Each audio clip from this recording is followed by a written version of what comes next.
Viewers, আমি এই মুহূর্তে চলে এসেছি সিলেট শহরে অবস্থিত জেনারেল উসমানী যে স্মৃতি জাদুঘরটি রয়েছে সেই জাদুঘরের মূল ফটক দিয়ে আমি প্রবেশ করার পরে কিন্তু হাতের বাঁ পাশে টিকিট কাউন্টার, অর্থাৎ এটি সরকার দ্বারা নিয়ন্ত্রিত এবং সরকার দ্বারা পরিচালিত একটি জাদুঘর। আর যেহেতু তিনি বাংলাদেশ মুক্তিযুদ্ধের সময় মুক্তিবাহিনীর প্রধান সেনাপতি এবং সর্বাধিনায়ক ছিলেন, সেক্ষেত্রে অবশ্যই সরকারিভাবেই তার যে স্মৃতি জাদুঘর কিংবা স্মৃতি পাঠাগার বলি সেটি কিন্তু সংরক্ষিত করে রাখা হয়েছে এবং সেখানে কিন্তু আপনাকে প্রবেশ করতে হলে অবশ্যই এখানকার যে সিকিউরিটি রুমটি রয়েছে বা টিকিট কাউন্টার রয়েছে সেখান থেকে 20 টাকা টিকিট কেটে আপনাকে প্রবেশ করতে হবে। আরেকটি বিষয় একটু আপনাদেরকে ধারণা দিতে চাই যে এই জেনারেল উসমানী জাদুঘর যেটি রয়েছে সেখানে যদি আপনারা ঘুরতে যান কিংবা দেখতে যান তাহলে কিন্তু আপনাকে সকাল 10:30 থেকে বিকাল 5:30টার মধ্যে যেতে হবে। আর অন্যভাবে যদি একটু বলি যে প্রতি শুক্রবার, যেহেতু শুক্রবার অফ ডে, সেক্ষেত্রে আপনাকে 2:30-এর পর যেতে হবে। তো ভিউয়ার্স, আমি আজকের এই ভিডিও চিত্রের মাধ্যমে বাংলাদেশের মুক্তিযুদ্ধের সময় মুক্তিবাহিনীর প্রধান সেনাপতি ও সর্বাধিনায়ক ছিলেন, তিনি স্বাধীন বাংলাদেশের সেনাবাহিনীর প্রথম সেনা প্রধানও ছিলেন। তো আমরা কিন্তু একটি বিষয় এখানে যদি একটু বলি যে আসলে জেনারেল উসমানী যেরকমটা বাংলাদেশের মুক্তিযুদ্ধের সময় মুক্তিবাহিনীর প্রধান সেনাপতি ছিলেন ও সর্বাধিনায়ক ছিলেন, অন্যদিকে যদি একটু বলি যে তিনি স্বাধীন বাংলাদেশের সেনাবাহিনীর প্রথম সেনাপ্রধানও ছিলেন। তো আমরা স্বাধীন বাংলাদেশের প্রথম সেনাপ্রধান কিংবা যদি বলতে চাই মুক্তিযুদ্ধের প্রধান সেনাপতি ও সর্বাধিনায়ক যিনি ছিলেন তার সম্পর্কে অবশ্যই আমাদের জানার দরকার। তো আজকে আপনাদেরকে সিলেট শহরে অবস্থিত এই জেনারেল উসমানী যে জাদুঘরটি রয়েছে পুরো জাদুঘরটি ঘুরে ঘুরে আপনাদেরকে দেখাবো। পাশাপাশি আমি আমার সাধ্যমতো চেষ্টা করব জেনারেল উসমানীর সম্পর্কে কিছু গুরুত্বপূর্ণ তথ্য এবং ইতিহাস তুলে ধরার জন্য। তো প্রথমে একটু আপনাদেরকে এই জেনারেল উসমানী জাদুঘরটি দেখানোর পাশাপাশি আমি শ্রদ্ধেয় ব্যক্তিটির অর্থাৎ এই মহান মুক্তিযুদ্ধের যিনি মুক্তিবাহিনীর প্রধান সেনাপতি সর্বাধিনায়ক ছিলেন এবং বাংলাদেশ সেনাবাহিনীর প্রথম সেনাপ্রধান ছিলেন তার কিছু তথ্য আপনাদেরকে আমি তুলে ধরছি। তো প্রথমে যেতে চাই জেনারেল উসমানীর জন্ম 1918 সালের 1 সেপ্টেম্বর সুনামগঞ্জে। তার পৈতৃক বাড়ি সিলেট জেলার বালাগঞ্জ থানার বর্তমান উসমানীনগর উপজেলা দয়ামিরে। তার পিতা খান বাহাদুর মফিজুর রহমান এবং মাতা জুবেদা খাতুন। খান বাহাদুর মুজিবুর রহমানের 2 ছেলে 1 মেয়ের মধ্যে সবার ছোট ছেলে জেনারেল উসমানী। উসমানীর জন্মের প্রাক্কালে 1918 সালে খান বাহাদুর মফিজুর রহমান তৎকালীন আসামের সুনামগঞ্জ সদর মহকুমার সাব ডিভিশনাল অফিসার হিসাবে নিয়োজিত ছিলেন। তাদের বসবাস ছিল সুনামগঞ্জ সদরেই। এখানে জন্ম হয় জেনারেল উসমানীর। জেনারেল উসমানের শিক্ষা, পিতার চাকরির সূত্রে তার শৈশব কৈশোর কেটেছে বিভিন্ন জায়গায়, তাই কিছুদিন পর বদলির আদেশ নিয়ে সুনামগঞ্জ থেকে চলে যেতে হয় গুয়াহাটিতে, আর সেখানেই উসমানীর প্রাথমিক শিক্ষা শুরু হয়। 1923 সালে কটন স্কুল অব আসামে ভর্তি হন তিনি। লেখাপড়ায় তিনি যে খুবই মনোযোগী ছিলেন তার প্রমাণ হলো স্কুলের প্রত্যেক পরীক্ষায় তিনি প্রথম হতেন। 1932 সালে Osmani Sylhet government pilot high স্কুলে ভর্তি হন। তৎকালীন সময়ে সিলেটের এই স্কুলটি কলকাতা বিশ্ববিদ্যালয়ের অধীনে ছিল। 1934 সালে সিলেট সরকারি উচ্চ বিদ্যালয় থেকে ম্যাট্রিক পাশ করেন অসাধারণ কৃতিত্বের সাথে। সমগ্র ব্রিটিশ ভারতে তিনি প্রথম স্থান লাভ করেন। ওই অসাধারণ কৃতিত্বের জন্য ব্রিটিশ সরকার MAG উসমানীকে প্রায় উটুরিয়া পুরস্কার প্রদানের মাধ্যমে সম্মানিত করে। আলিগড় মুসলিম বিশ্ববিদ্যালয় থেকে স্নাতক ডিগ্রি লাভ করেন 1938 সালে। জেনারেল উসমানীর সেনাবাহিনীর জীবন। বিশ্ববিদ্যালয় শেষ করে উসমানী তাৎক্ষণিক ব্রিটিশ ভারতীয় সেনাবাহিনীতে যোগ দেন। 1939 সালে তিনি ইন্ডিয়ান মিলিটারি একাডেমিতে ক্যাডেট হিসাবে যোগ দেন। দেহরাদুনে ব্রিটিশ ইন্ডিয়ান মিলিটারি একাডেমিতে প্রশিক্ষণ শেষে তিনি 1940 সালে ব্রিটিশ সেনাবাহিনীতে কমিশন প্রাপ্ত হন। সে সময় দ্বিতীয় বিশ্বযুদ্ধ চলছিল। ব্রিটিশ সেনাবাহিনীর সার্ভিস কোরের একটি ব্যাটালিয়নে তিনি বার্মা মিয়ানমার সেক্টরে কাজ করেন।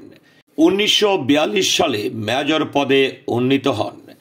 1942 সালে ওসমানী ছিলেন ব্রিটিশ সাম্রাজ্যের সর্বকনিষ্ঠ মেজর। 1945 সালে দ্বিতীয় বিশ্বযুদ্ধ শেষ হলে ওসমানী ব্রিটিশ সেনাবাহিনীতে বিশেষ পরীক্ষা দিয়ে নিয়মিত কমিশন লাভ করেন। এ বছর তিনি ইন্ডিয়ান পলিটিক্যাল সার্ভিসের জন্য মনোনীত হন, কিন্তু তিনি সামরিক বাহিনীতেই থেকে যান। দেশ বিভাগের পর 1947 সালের 7 অক্টোবর ওসমানী পাকিস্তান সেনাবাহিনীতে যোগ দেন। এ সময় তার পদমর্যাদা ছিল লেফটেন্যান্ট কর্নেল। 1949 সালে তিনি চিফ অফ জেনারেল স্টাফের ডেপুটি হন। 1951 সনে তিনি ইস্ট বেঙ্গল রেজিমেন্টের প্রথম ব্যাটালিয়নের অধিনায়ক নিযুক্ত হন। এরপর তিনি চট্টগ্রাম সেনানিবাস প্রতিষ্ঠা করেন। 1955 সাল পর্যন্ত তৎকালীন পূর্ব বাংলার আরও কয়েকটি আঞ্চলিক স্টেশনের দায়িত্বে ছিলেন তিনি এবং সফলভাবে তা দায়িত্ব পালন করেন। পরবর্তীকালে তিনি 14তম পাঞ্জাব রেজিমেন্টের 9 ব্যাটালিয়নের অধিনায়ক, ইস্ট পাকিস্তান রাইফেলস ইপিআর এর অতিরিক্ত কমান্ড্যান্ট, সেনাবাহিনী জেনারেল স্টাফ অফিসার প্রভৃতি দায়িত্ব পালন করেন। 1956 সালে তিনি কর্নেল পদমর্যাদা লাভ করেন এবং সেনাবাহিনীর হেডকোয়ার্টারের জেনারেল স্টাফ অ্যান্ড মিলিটারি অপারেশনের ডেপুটি ডিরেক্টর দায়িত্ব পান। 1965 সালের ভারত পাকিস্তান যুদ্ধে তিনি পাকিস্তানের হয়ে যুদ্ধ করেন। Deputy director of military operation হিসাবে যুদ্ধরত বিভিন্ন সামরিক হেডকোয়ার্টারে যোগাযোগ করতেন তিনি। ভারত পাকিস্তান যুদ্ধ যখন শেষ হয় তখন তার বয়স হয় 40-এর উপরে। 1966 সালের মে মাসে তিনি পাকিস্তান সেনাবাহিনী থেকে অবসরকালীন ছুটি নেন এবং পরের বছর 1967 সালের 16 ফেব্রুয়ারি কর্নেল পদবিতে অবসর গ্রহণ করেন। জেনারেল ওসমানীর রাজনৈতিক জীবন। 1970 সালে তিনি আওয়ামী লীগে যোগদান করেন। আওয়ামী লীগের প্রার্থী হিসাবে 70-এর নির্বাচনে ফেন্সুগঞ্জ, বালাগঞ্জ, বিশ্বনাথ এলাকা থেকে পাকিস্তান জাতীয় পরিষদের সদস্য নির্বাচিত হন। 1973 সালের প্রথম জাতীয় সংসদ নির্বাচনে তিনি বাংলাদেশের আওয়ামী লীগের প্রার্থী হিসাবে তৎকালীন সিলেট 6 আসন থেকে সংসদ সদস্য হিসাবে নির্বাচিত হন। ভোটের বিজয়ী হয়ে ডাক, তার টেলিযোগাযোগ, অভ্যন্তরীণ নৌ যোগাযোগ, জাহাজ ও বিমান মন্ত্রণালয়ের মন্ত্রী হিসাবে দায়িত্ব পালন করেন। একদলীয় সরকার ব্যবস্থা প্রবর্তনের বিরোধিতা করে 1 মে 1974 সালে তিনি সংসদ সদস্য, মন্ত্রিত্ব এবং আওয়ামী লীগের সদস্য পদ ত্যাগ করেন। 29 আগস্ট 1975 সালে মোস্তাক আহমেদের মন্ত্রিসভায় তিনি অবৈতনিক প্রতিরক্ষা বিষয়ক উপদেষ্টা হিসাবে দায়িত্ব পালন করেন। 3 নভেম্বর 1975 সালে ঢাকা কেন্দ্রীয় কারাগারে 4 জাতীয় নেতার হত্যাকাণ্ডের পর তিনি পদত্যাগ করেন। সেপ্টেম্বর 1976 সালে ওসমানী জাতীয় জনতা পার্টি নামে রাজনৈতিক দল গঠন করে সভাপতি নির্বাচিত হন। 1978 ও 1981 সালের প্রেসিডেন্ট নির্বাচনে অংশগ্রহণ করেন তিনি। 1982 সালে এরশাদ সাময়িক আইন জারি করলে ওসমানী প্রতিবাদ করেন। এর পরে তিনি রাজনীতি থেকে পুরোপুরি সরে দাঁড়ান। জেনারেল ওসমানের মুক্তিযুদ্ধ শুরু হলে ওসমানী সীমান্ত পার হয়ে ভারতে প্রবেশ করেন। 11 এপ্রিল 1971 প্রধানমন্ত্রী তাজউদ্দিন আহমদ স্বাধীন বাংলা বেতার কেন্দ্রে ভাষণ দেন। ওই ভাষণে তিনি বাংলাদেশ সেনাবাহিনীর অবকাঠামো গঠনের কথা উল্লেখ করে এজি ওসমানীকে মুক্তি বাহিনীর প্রধান সেনাপতি হিসাবে ঘোষণা দেন। উল্লেখ্য যে 10 এপ্রিল স্বাধীনতা ঘোষণাপত্র জারি ও সরকার গঠন করা হয় এবং পরবর্তীকালে 17 এপ্রিল মুজিবনগরে গণপ্রজাতন্ত্রী বাংলাদেশ সরকার শপথ গ্রহণ করেন। 1971 সালের 17 এপ্রিল গঠিত হয় মুজিবনগর সরকার। উসমানীকে করা হয় মুক্তিবাহিনীর প্রধান সেনাপতি। উসমানীর নির্দেশনা অনুযায়ী সমগ্র বাংলাদেশকে 11টি সেক্টরে ভাগ করা হয়।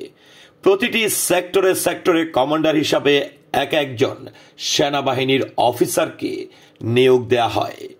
বিভিন্ন সেক্টর ও বাহিনীর মাঝে সমন্বয় সাধন করা, রাজনৈতিক নেতৃত্বের সাথে যোগাযোগ রাখা, অস্ত্রের যোগান নিশ্চিত করা, গেরিলা বাহিনীর প্রশিক্ষণের ব্যবস্থা করা প্রভৃতি কাজ সাফল্যের সাথে পালন করেন উসমানী। 12 এপ্রিল থেকে এম.এ.জি. উসমানী মন্ত্রী পদমর্যাদায় বাংলাদেশ সেনাবাহিনীর প্রধান সেনাপতি হিসাবে যুদ্ধ পরিচালনার দায়িত্ব গ্রহণ করেন। রণনীতির কৌশল হিসাবে প্রথমেই তিনি সমগ্র বাংলাদেশকে ভৌগোলিক অবস্থা বিবেচনা করে 11টি সেক্টরে ভাগ করে নেন এবং বিচক্ষণতার সাথে সেক্টরগুলো নিয়ন্ত্রণ করতে থাকেন। পাকিস্তানি সেনাবাহিনী ছিল দক্ষ এবং সংখ্যায় অনেক বেশি। এই বিবেচনায় উসমানী রণকৌশল ছিল প্রথমে শত্রুকে নিজেদের ছাউনিতে আটকে রাখা এবং তাদেরকে যোগাযোগের সবগুলো মাধ্যম হতে বিচ্ছিন্ন করে রাখা। এই জন্য এম.এ.জি. উসমানী মে মাস পর্যন্ত নিয়মিত পদ্ধতিতে যুদ্ধ পরিচালনা করেন। মে মাসের পর তার মনে হয় প্রয়োজনের তুলনায় অনেক কম সংখ্যক সৈন্য নিয়ে শত্রুকে ছাউনিতে আটকে রাখা গেলেও ধ্বংস করা সম্ভব নয়। এই বিষয়টি তিনি সরকারকে জানিয়ে যুদ্ধ কৌশলগত পরিবর্তন আনেন। প্রাক্তন ইপিআর এর বাঙালি সদস্য আনসার মুজাহেদ পুলিশ বাহিনী ও যুবকদের নিয়ে একটি গণবাহিনী বা গেরিলা বাহিনী গঠন করেন। মুক্তিযুদ্ধের সংগ্রামে এম.এ.জি. উসমানীর হাতে কোনো নৌবাহিনী ছিল না, তবে নিয়মিত নৌবাহিনীর কিছু অফিসার এম.এ.জি. উসমানীর সঙ্গে সার্বক্ষণিক যোগাযোগ রাখতেন। তাছাড়া ফ্রান্সের জলাভূমিতে থাকা পাকিস্তানের ডুবোজাহাজের কিছু সংখ্যক কর্মীও মুক্তিবাহিনীর সাথে নিয়মিত যোগাযোগ রাখতেন। কিছুদিন পর এম.এ.জি. উসমানী তাদের এবং কিছু সংখ্যক গেরিলা যুবক নিয়ে একটি নৌ কমান্ডো বাহিনী গঠন করেন। আগস্টের মাঝামাঝিতে তারা নদী পথে শত্রুর চলাচল প্রায় রুদ্ধ করে দেন। নৌবাহিনী গঠনের ফলে একটা বড় ধরনের সংকটের অবসান হলেও দেশ স্বাধীন হওয়ার আগে আরও একটি সংকট এম.এ.জি. উসমানী অনুভব করেন। সেটা হচ্ছে তার হাতে কোনো বিমান বাহিনী ছিল না। শেষের দিকে 2টি হেলিকপ্টার ও একটি অটার আর তার নিজের চলাচলের জন্য একটি ডাকুটা নিয়ে ছোট্ট একটি বিমান বাহিনী গঠন করেছিলেন তিনি। পাকিস্তানি বাহিনীর আত্মসমর্পণ। পাকিস্তানি বাহিনী 16 ডিসেম্বর 1971 তারিখের মুক্তিবাহিনী ও ভারতীয় সামরিক বাহিনীর যৌথ কমান্ডারের কাছে আত্মসমর্পণ করেন। বাংলাদেশ স্বাধীন হয়। এই আত্মসমর্পণ অনুষ্ঠানে মুক্তিবাহিনীর প্রধান সেনাপতি জেনারেল উসমানী উপস্থিত ছিলেন না। আত্মসমর্পণ অনুষ্ঠানে ভারতের পক্ষ থেকে উপস্থিত ছিলেন ভারতীয় সেনাবাহিনীর পূর্ব ফ্রন্টের অধিনায়ক লেফটেন্যান্ট জেনারেল জগজিৎ সিং আরোরা। অন্যদিকে পাকিস্তানের পক্ষে উপস্থিত ছিলেন পাকিস্তানের পূর্বাঞ্চলীয় সৈন্যবাহিনীর প্রধান লেফটেন্যান্ট জেনারেল এ.কে.এম. নিয়াজি। এরা দুজনেই ছিলেন আঞ্চলিক প্রধান। যুদ্ধ পরবর্তী জীবন। 1971 সালের 26 ডিসেম্বর তাকে বাংলাদেশ সেনাবাহিনীর 4 তারকা জেনারেল পদমর্যাদা প্রদান করা হয় এবং তিনি নবদেশের প্রথম সেনাবাহিনীর প্রধান হিসাবে নিযুক্ত পান। 1972 সালের 12 এপ্রিল তিনি তার দায়িত্ব থেকে অবসর নেন এবং মন্ত্রিসভায় যোগ দেন অভ্যন্তরীণ, নৌ যোগাযোগ, জাহাজ ও বিমান মন্ত্রণালয়ের মন্ত্রী হিসাবে। 1973 সালের মার্চে স্বাধীন বাংলাদেশের প্রথম সাধারণ নির্বাচন অনুষ্ঠিত হয়। ওই নির্বাচনে উসমানী তার নিজের এলাকা থেকে অংশ নেন এবং নির্বাচনে অভাবনীয় সাফল্য লাভ করেন। 1973 নির্বাচনে ওসমানী 94% ভোটে বিজয়ী হয়েছিলেন। ডাক, তার, টেলিযোগাযোগ, অভ্যন্তরীণ নৌযোগাযোগ, জাহাজ ও বিমান মন্ত্রণালয়ের দায়িত্ব নেন। 1974 সালের মে মাসে মন্ত্রিসভা থেকে পদত্যাগ করেন। এই বছর 29 আগস্ট খন্দকার মুস্তাক আহমেদের প্রতিরক্ষা বিষয়ক উপদেষ্টা পদে নিয়োগ পান, তবে 3 নভেম্বর জেল হত্যা ঘটনার পর পদত্যাগ করেন। 1976 সালে সেপ্টেম্বর মাসে ওসমানী জাতীয় জনতা পার্টি নামের নতুন রাজনৈতিক দল গঠন করেন। 1978 এবং 1981 সালের প্রেসিডেন্ট নির্বাচনে তিনি অংশগ্রহণ করেন। 1978 সালের 3 জুন রাষ্ট্রপতি নির্বাচনে জিয়াউর রহমান জয়লাভ করেন। এই নির্বাচনে মোট 10 জন প্রতিদ্বন্দ্বী ছিলেন। জনাব আজিজুল ইসলাম, জনাব Abul Bashar, principal A Hamid, MSc, হাকিম মাওলানা Khabiruddin Ahmed, major general Ziaur Rahman, general অবসরপ্রাপ্ত মোহাম্মদ আতাউল গনি উসমানী, মোহাম্মদ আব্দুস সামাদ, জনাব মোহাম্মদ গোলাম মুর্শেদ, শেখ মোহাম্মদ আবু বক্কর সিদ্দিক, 10 নম্বরে সর্বশেষ যিনি ছিলেন সৈয়দ সিরাজুল হুদা। 1978 সালে রাষ্ট্রপতি নির্বাচনে জেনারেল অবসরপ্রাপ্ত MAG উসমানী অংশ নেন। তিনি জাতীয় জনতা পার্টির চেয়ারম্যান ছিলেন।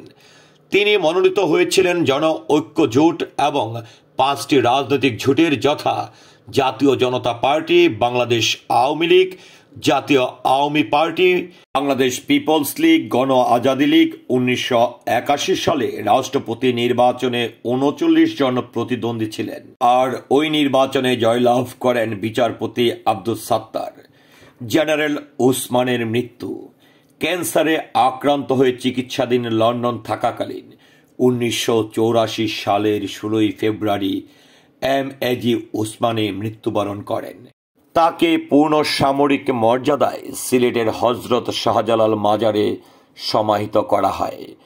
জেনারেল ওসমানের ইতিহাস এবং তথ্যগুলো সকলের কাছে পৌঁছে দিতে অবশ্যই সকলকে অনুরোধ করব ভিডিওটি শেয়ার করার জন্য। আল্লাহ হাফেজ।